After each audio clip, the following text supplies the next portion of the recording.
ನಮಸ್ತೆ ಎಲ್ಲರಿಗೂ. ನಾನಿವತ್ತು ಆಲೂಗಡ್ಡೆ ಬೋಂಡ ಮಾಡ್ತಾಯಿದ್ದೀನಿ. ಸಂಜೆ ಟೀ ಜೊತೆ ಸ್ನ್ಯಾಕ್ಸಿಗೆ ಮಾಡ್ತಾಯಿದ್ದೀನಿ.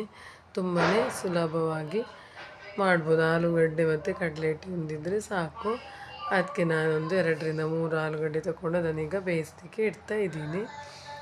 ಆಮೇಲೆ ಅದಕ್ಕೆ ಒಗ್ಗರಣೆಗೆ ಈರುಳ್ಳಿ, ಶುಂಠಿ ಬೆಳ್ಳುಳ್ಳಿ, ಹಾಗೆ ಕೊತ್ತಂಬರಿ ಸೊಪ್ಪು, ಕರಿಬೇವು ಸೊಪ್ಪು ಕೂಡ ಇಟ್ಟಿದ್ದೀನಿ. ಹಾಗೆ ಈಗ ಬೇಯಿಸಿದ ಆಲೂಗಡ್ಡೆ ಸಿಪ್ಪೆಯನ್ನು ನಾನು ತೆಗಿತಾ ಇದ್ದೀನಿ. ಎಲ್ಲ ಸಿಪ್ಪೆ ತೆಗೆದು ಈಗ ಇದನ್ನು ಸ್ಮ್ಯಾಶ್ ಮಾಡಿಕೊಳ್ಬೇಕು. ನೋಡಿ, ಈ ಥರ ಚೆನ್ನಾಗಿ ಸ್ಮ್ಯಾಶ್ ಮಾಡಿಕೊಳ್ಬೇಕು.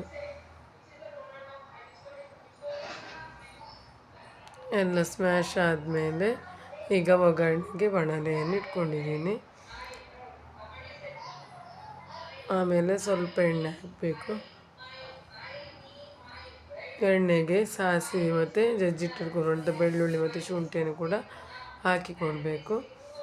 ಹಾಗೆ ಈರುಳ್ಳಿಯನ್ನು ಹಾಕಿಕೊಳ್ತಾ ಇದ್ದೀನಿ. ಈರುಳ್ಳಿ ಜಾಸ್ತಿ ಏನು ಫ್ರೈ ಆಗಬೇಕಂತೇನಿಲ್ಲ, ಸ್ವಲ್ಪ ಫ್ರೈ ಆದರೆ ಸಾಕು. ಯಾಕಂದರೆ ಮತ್ತೆ ನಾವು ಎಣ್ಣೆಯಲ್ಲಿ ನಾವು ಫ್ರೈ ಮಾಡಲಿಕ್ಕಿದೆ ಅಲ್ಲ, ಆಗ ಫ್ರೈ ಆಗುತ್ತೆ. ಜಾಸ್ತಿ ಏನು ತುಂಬ ಗೋಲ್ಡನ್ ಬ್ರೌನ್ ಆ ಥರ ಎಲ್ಲ ಫ್ರೈ ಆಗಬೇಕಂತೇನಿಲ್ಲ. ಆಮೇಲೆ ಉಪ್ಪು ಮತ್ತು ಅರಶಿನ ಎಲ್ಲ ಹಾಕಿಕೊಳ್ತಾ ಇದ್ದೀನಿ. ಆಮೇಲೆ ಈಗ ಮತ್ತೆ ನಾನು ಮಿಕ್ಸ್ ಮಾಡ್ಕೊಳ್ತಾ ಇದ್ದೀನಿ.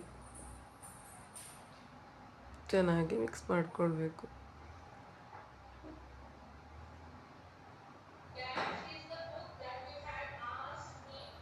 ಈಗ ಸ್ವಲ್ಪ ಮನೆಯಲ್ಲೇ ಮಾಡಿರುವಂಥ ಮಸಾಲ ಪೌಡರನ್ನು ಕೂಡ ಹಾಕಿಕೊಳ್ತಾ ಇದ್ದೀನಿ. ಮತ್ತೆಲ್ಲ ಅದು ಹೊಂದಿಕೊಳ್ಬೇಕಲ್ವ ಮಸಾಲೆ ಎಲ್ಲ, ಉಪ್ಪು ಖಾರ ಎಲ್ಲ. ಅದಕ್ಕೆ ನಾನು ಚೆನ್ನಾಗಿ ಈಗ ಮಿಕ್ಸ್ ಮಾಡ್ಕೊಳ್ತಾ ಇದ್ದೀನಿ.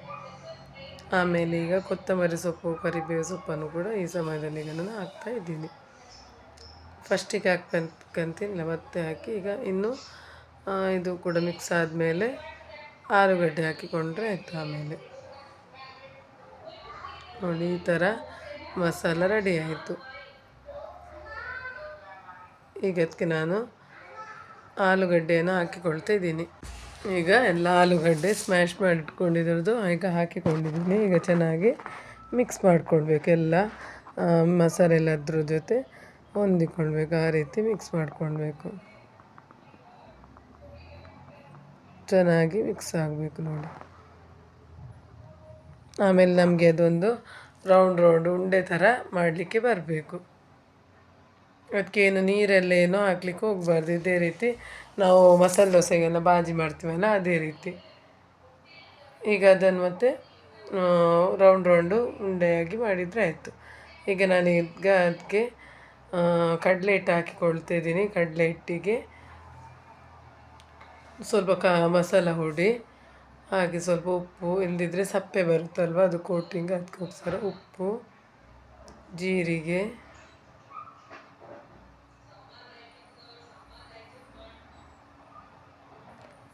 ಓಂಕಾಳು ಸ್ವಲ್ಪ ಹಾಕ್ತಾಯಿದ್ದೀನಿ ನಾನು. ಆಮೇಲೆ ಜೀರಿಗೆ ಮತ್ತು ಓಂಕಾಳು ಹಾಕಬೇಕು ಅದಕ್ಕೆ. ಆಮೇಲೆ ಸ್ವಲ್ಪ ನೀರು ಹಾಕಿ ಗಟ್ಟಿಯಾಗಿ ಮಿಕ್ಸ್ ಮಾಡಿಕೊಳ್ಬೇಕು. ನೀರಾಗಿ ಎಲ್ಲ ಗಟ್ಟಿಯಾಗಿ ಮಿಕ್ಸ್ ಮಾಡಿಕೊಳ್ಬೇಕು ನೋಡಿ. ಈ ಥರ ತುಂಬ ನೀರು ತೆಳುವಾದ್ರೂ ಕೋಟಿಂಗ್ ಹಿಡಿಯಲ್ಲ. ಸ್ವಲ್ಪ ದಪ್ಪವಾಗಿ ಮಿಕ್ಸ್ ಮಾಡಿಕೊಳ್ಬೇಕು.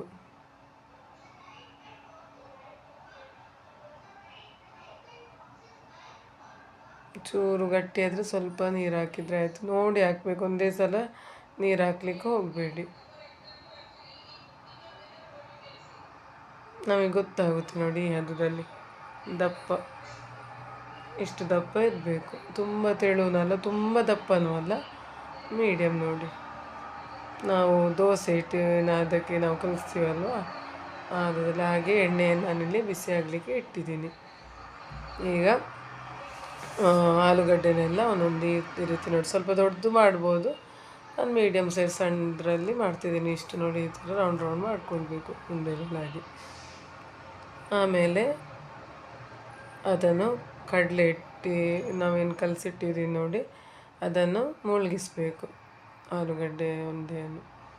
ಈ ರೀತಿ ನೋಡಿ, ಈ ರೀತಿ ಡಿಪ್ ಮಾಡಿ ಆಮೇಲೆ ಎಣ್ಣೆಯಲ್ಲಿ ಫ್ರೈ ಮಾಡ್ಕೊಳ್ಬೇಕು. ನೋಡಿ ಈ ಥರ ನೋಡಿ ಈ ಥರ ಆಲೂಗಡ್ಡೆ ಗಟ್ಟಿ ಆದರೆ ಏನು ಬಿಡಲ್ಲ. ಹಾಗೆ ಅದೇ ರೀತಿ ಕೋಟಿಂಗ್ ಕೂಡ ನೀರಾಗಬಾರ್ದು, ದಪ್ಪನೇ ಇರಬೇಕು. ನೀರಾದರೆ ಎಲ್ಲ ಬಿಡುತ್ತೆ ಹಿಟ್ಟು.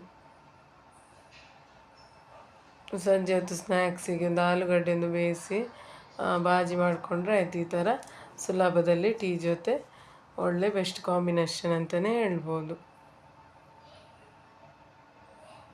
ತುಂಬ ಬಿಡ್ಲಿಕ್ಕೆ ಹೋಗಬೇಡಿ, ಜಾಸ್ತಿ ಬಿಟ್ಟರು ಒಂದಕ್ಕೊಂದು ಅಂಟಿ ಮತ್ತು ಇದಾಗುತ್ತೆ, ಹಾಳಾಗುತ್ತೆ. ಅದು ಅದಕ್ಕೋಸ್ಕರ ಎಲ್ಲ ಕೋಟಿಂಗ್ ಎಲ್ಲ ಬಿಟ್ಟು ಹೋಗುತ್ತೆ.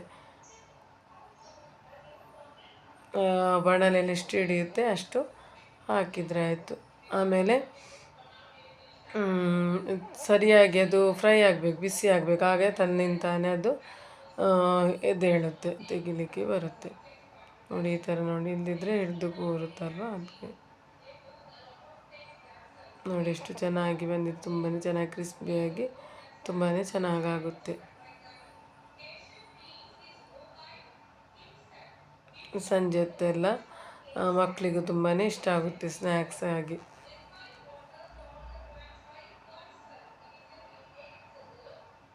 ಹೊರಗಿನಿಂದ ಯಾವಾಗಲೂ ತಿನ್ನೋ ಬದಲು ಈ ರೀತಿ ಆರೋಗ್ಯಕರವಾಗಿ ಮನೆಯಲ್ಲಿರುವ ಸಾಮಗ್ರಿ ಉಪಯೋಗ ಮಾಡಿಕೊಂಡು ಈ ರೀತಿ ಮಾಡ್ಬೋದು.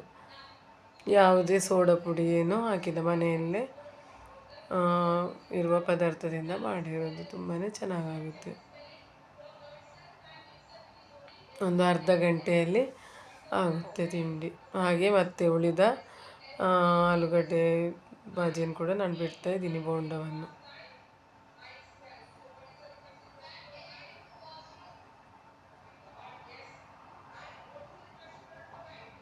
ನೋಡಿ ಅದೇ ರೀತಿ ಬಿಟ್ಕೊಳ್ತಾ ಇದ್ದೀನಿ. ಬಾಣಲೆಯಲ್ಲಿ ಎಷ್ಟು ಹಿಡಿಯುತ್ತೆ ನೋಡಿ ಅಷ್ಟೇ ಹಾಕಿ, ಜಾಸ್ತಿ ಹಾಕ್ಲಿಕ್ಕೆ ಹೋಗಬೇಡಿ. ನೋಡಿ ಈ ರೀತಿ ಬಂದಿದೆ, ಎಷ್ಟು ಚೆನ್ನಾಗಿ ಬಂದಿದೆ ಅಂತೇಳಿ. ಇದೇ ರೀತಿ ನಾನು ಒಳ್ಳೊಳ್ಳೆ ರೆಸಿಪಿಯೊಂದಿಗೆ ಬರ್ತಾ ಇರ್ತೀನಿ. ನೀವು ಕೂಡ ಟ್ರೈ ಮಾಡಿ ಮನೆಯಲ್ಲಿ, ಆದಷ್ಟು ಮನೆಯಲ್ಲೇ ಮಾಡಿ ತಿನ್ನಿ. ನನ್ನ ಚಾನಲ್ಗೆ ಸಬ್ಸ್ಕ್ರೈಬ್ ಮಾಡಿ, ಲೈಕ್ ಮಾಡಿ, ಶೇರ್ ಮಾಡಿ. ಇದೇ ರೀತಿ ಒಳ್ಳೊಳ್ಳೆ ರೆಸಿಪಿಯೊಂದಿಗೆ ನಾನು ಬರ್ತಾ ಇರ್ತೀನಿ. ಓಕೆ ಫ್ರೆಂಡ್ಸ್, ಟೇಕ್ ಕೇರ್, ಬಾಯ್ ಬಾಯ್.